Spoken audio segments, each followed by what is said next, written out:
We're jumping straight into Sellas Life Sciences today. Everyone is watching the price action, but the real story is the imminent Phase 3 REGAL trial readout and a massive short squeeze potential. Exactly. You're tuned in to the Easy Money Show, where we make sense of the market's biggest moves. I'm glad you're with us. Subscribe and hit the like button. So, stepping back for just a second. Yeah. It's Friday, March 6, 2026. And if you've been, watching the tape this week, the biotech sector is just putting on an absolute clinic in volatility. Oh, absolutely. And this particular stock is right at the epicenter of it. We're tracking a late-stage clinical biopharmaceutical player entirely focused on novel cancer therapeutics, specifically acute myeloid leukemia, or EML. Right.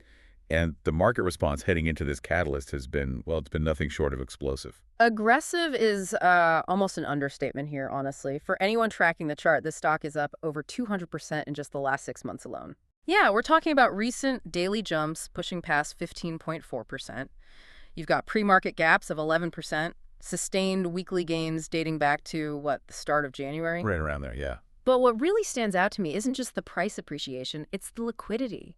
They recently averaged over 43 million shares trading hands in a single 5-day span. It was massive for them. Exactly. In the pre-commercial biopharma space, volume like that usually signals that institutional positioning is aggressively clashing with retail momentum. I do want to push back on that volume for a moment, though. Okay, sure. We're seeing 43 million shares moving, but is that genuine, high-conviction institutional accumulation? Or is it just a retail frenzy chasing a headline? That's the million-dollar question. Yeah, because in this specific sector, when a company doesn't have an approved commercialized product, the valuation isn't anchored to trailing sales or steady cash flows. It's entirely tethered to the probability of scientific success. It's all about the trials. Exactly. It reminds me a lot of the biotech runs we saw back in 2021. The market is trading the anticipation of a catalyst. The entire valuation acts like a coiled spring, and right now, the tension on that spring is at an absolute maximum. Let's break that down even further, because to truly grasp why the market is pricing in so much tension right now, we have to look closely at the fundamental bull case.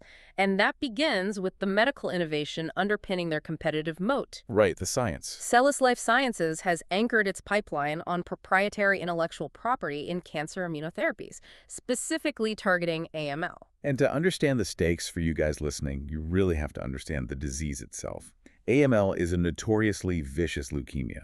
Achieving an initial remission is difficult enough, but maintaining that remission, that is the real battleground. It's relentless. It really is. The standard of care often falls short because the cancer cells are incredibly adept at hiding from the immune system and aggressively returning. Which brings us to the actual asset driving this entire narrative. They have a treatment called GPS. GPS, yeah. Yeah. For those following the clinical details, GPS is a Wilms tumor one-targeted peptide vaccine. And it's currently in its pivotal Phase 3 REGAL trial, specifically evaluated for AML maintenance.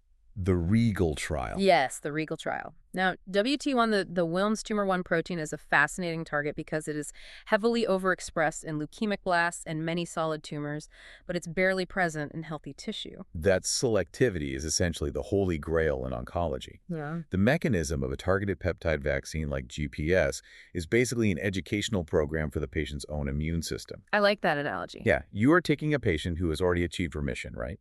Whose immune system is likely battered and completely exhausted from conventional chemotherapy. And you are introducing this vaccine to effectively hand the immune system a wanted poster for the WT1 protein. Go find this guy. Exactly. You're training the T cells to recognize and hunt down any residual leukemic cells that try to mount a comeback. If GPS can successfully extend the duration of that remission in the REGAL trial, you are looking at a paradigm shift in how we handle AML maintenance. But the pipeline isn't just riding on GPS, which I think is a crucial detail for anyone modeling the long-term viability of the company.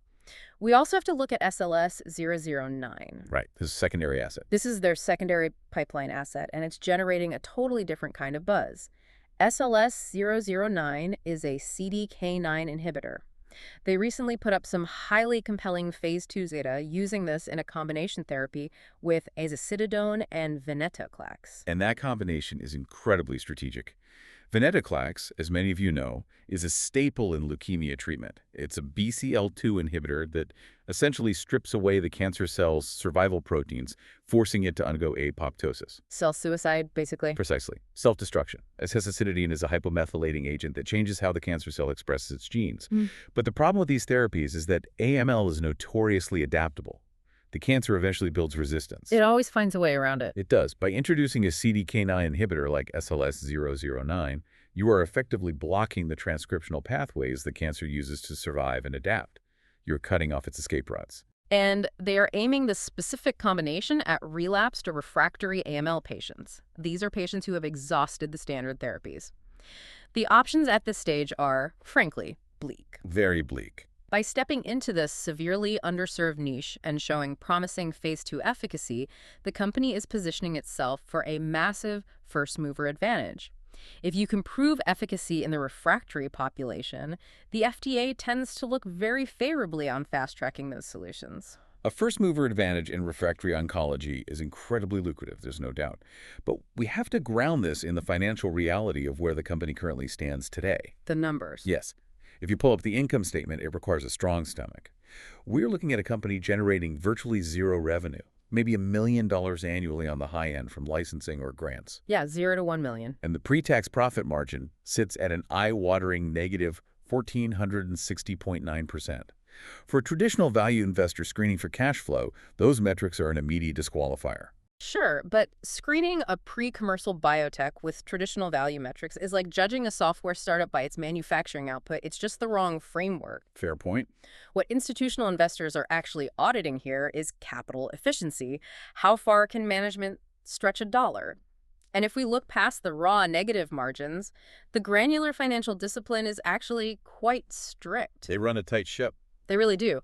Instead of getting bogged down in the quarter-by-quarter sense, the real takeaway from their earnings reports is the consistency of their cash burn. They're constantly coming in just under consensus estimates for their losses. That is the critical nuance you have to catch. They beat the EPS estimate of -8 cents in Q2 2025 by posting -7 cents. Yep. Same story in Q1 2025 and Q4 of 2024. What this signals to the market is that management isn't blindly torching capital. They are deploying exactly what is required to advance the REGAL and SLS009 trials. They're effectively stretching their runway to the phase 3 finish line without going back to the well for more equity than absolutely necessary. And analysts have modeled out an EPS improvement from -57 cents to -42 cents over the next year, Right. which paints a clear path to profitability around the 3-year mark. Assuming, and we can't stress this enough, that the REGAL trial yields a commercializable asset. That's the big if. It is. Looking at the balance sheet, their liquidity metrics suggest they can make it to that readout.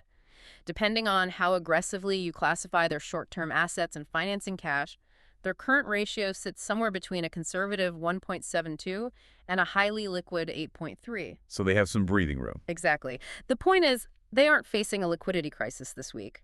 They have the capital to keep the lights on and the trials running through this binary event. And that financial runway, paired with the science, brings us to the market mechanics currently driving this 200% surge. We need to talk about the short interest. Let's do it. It's sitting just above 27% right now. In an environment where a binary phase 3 readout is imminent, a 27% short float is an incredibly precarious position for bears. It's the definition of a crowded trade. With over a quarter of the float sold short, you have a concentrated group of market participants who are effectively trapped if the trial data comes back positive. Trapped and panicking. Exactly. Any sustained upward momentum forces a scramble for shares that simply aren't available to borrow or buy at reasonable prices. We've seen this structural dynamic before. When you combine high short interest, a tight float, and a surprise positive catalyst, algorithmic trading takes over, and the feedback loop can trigger a violent upward squeeze. And the squeeze mechanics are compelling on their own, but they're being amplified by a much broader macro narrative. The mergers and acquisitions wave sweeping through the biopharma sector. We're seeing it everywhere. We really are. We are watching major pharmaceutical giants aggressively swallow up clinical stage companies. The calculus for big pharma is straightforward. They are staring down massive patent cliffs on their legacy blockbuster oncology drugs. Billions in lost revenue coming up. Exactly. So rather than spending a decade and billions of dollars on internal R&D with a high failure rate, It is far more capital efficient to acquire a smaller company that has already de-risked a late-stage asset. The parallels to OS therapies recently are hard to ignore. If Sellas hits its milestones with GPS and the REGAL trial demonstrates a statistically significant improvement in overall survival for AML maintenance, they immediately transition from a speculative clinical firm to a prime acquisition target. Overnight.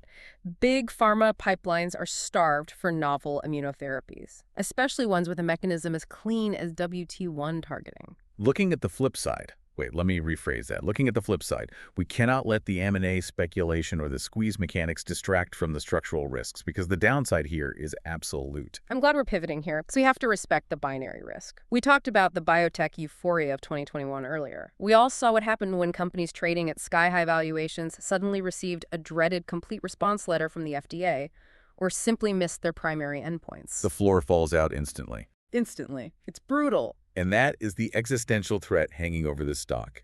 Despite the tight operational discipline we just talked about, the company is still burning cash. The operating cash flow is negative $35.4 million. The net income over the trailing 12 months is a negative $30.9 million. Which is standard for the industry, but still. True, but binary means exactly that. It's zero-sum. If the REGAL Phase 3 top-line results disappoint, the narrative completely shatters. That manageable cash burn we praised earlier suddenly becomes a terminal anvil. You have an ongoing run rate of roughly $26 million in losses, with no commercial product to offset it, and the primary asset the market was valuing just evaporated. If GPS fails, the focus obviously has to pivot to SLS 009. But transitioning a pipeline focus requires time, and more importantly, it requires capital. Capital they don't have. Right.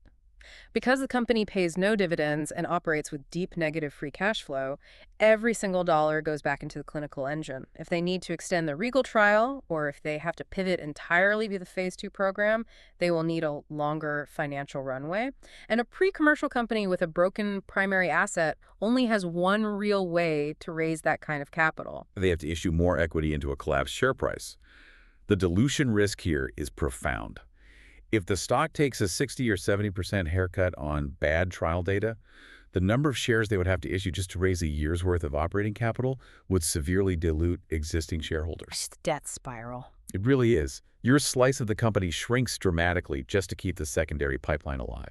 This brings me to the valuation multiples, which I think are the most glaring warning sign for anyone jumping in at these levels. If we look at the price-to-book ratio, it is currently oscillating between 12.4 and 14.3 times book value. That's steep. Extremely.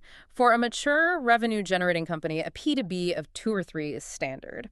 Trading at 14 times your net assets as a clinical-stage biotech implies that the market has completely discarded the possibility of failure. It means the market is pricing in a nearly flawless execution. The current share price isn't just anticipating good news, it demands it. It absolutely demands it. If the REGAL data is merely okay instead of groundbreaking, or if the FDA requires an extended follow-up period to confirm overall survival trends, that 14x multiple will contrast violently. The stock is severely overvalued based purely on its raw, current fundamentals. The premium is entirely based on future commercialization. So, synthesizing all of this, what do you need to watch as we navigate the next few weeks? The timeline is the ultimate catalyst here. It is March 2026, and the Phase 3 REGAL top-line results are due any day now. Literally any day. We aren't talking about a vague window in the second half of the year. We are talking about an imminent make-or-break data drop. Every technical level and volume spike on the tape right now is building toward this exact moment. You also have to contextualize this within the broader macroeconomic crosscurrents. We are in the middle of a significant sector rotation. Institutional capital is flowing back into high-beta oncology plays, sensing that the regulatory environment might be warming up to novel endpoints. Furthermore, we are operating in an environment where broader interest rate cuts are on the table. The rate cut angle is vital here. When the cost of capital drops, the fear of equity dilution decreases. If debt financing becomes a cheaper, more viable alternative for a cash-burning biotech, management has more optionality.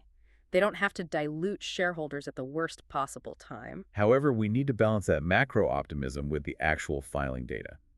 When we look at the 13F filings and insider transaction logs, there is a glaring absence of aggressive, quieted accumulation. That's a great point. We aren't seeing company executives clustering together to buy millions of shares on the open market ahead of the readout. We aren't seeing massive hedge funds quietly cornering the float. This means the 200% surge is almost purely momentum-driven. It's retail and institutional anticipation acting on the structural mechanics of that 27% short interest. All right, it's time for the lowdown. If you are tracking Sellas Life Sciences today, you are looking at one of the most asymmetrical risk-to-reward setups in the market. Without a doubt. On the bullish side, you have a company leveraging highly specific Wilms tumor 1 immunotherapies to fundamentally change how we treat AML maintenance.